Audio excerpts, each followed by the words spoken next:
শুরুতেই সংবাদ শিরোনাম। ব্রাহ্মণবাড়িয়ায় পূর্ববিরোধের জেরে সংঘর্ষে আহত ১০। আরিফুজ্জামান ভূঁইয়ার পাঠানো তথ্যচিত্রে থাকছে বিস্তারিত। সঠিক সংবাদ, সচ্ছল বার্তা। ডেইলি দেশবার্তা নিউজ.com। ব্রাহ্মণবাড়িয়ায় পূর্ববিরোধের জেরে দুই পক্ষের সংঘর্ষে অন্তত ১০ জন আহত হয়েছেন। ২৬ এপ্রিল রবিবার দুপুরে ব্রাহ্মণবাড়িয়া সদর উপজেলার সাদেকপুর ইউনিয়নের আলাকপুর গ্রামে এ ঘটনা ঘটে। সংঘর্ষের পর এলাকায় আতঙ্ক ছড়িয়ে পড়ে।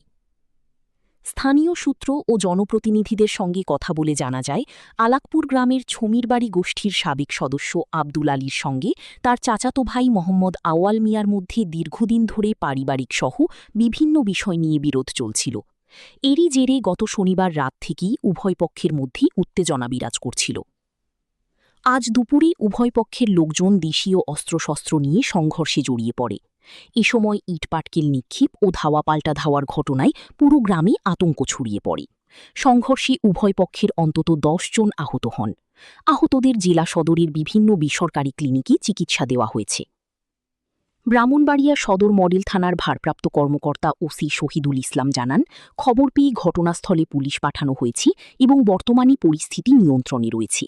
তবে সংঘর্ষের সুনির্দিষ্ট কারণ জানতে তদন্ত চলছে।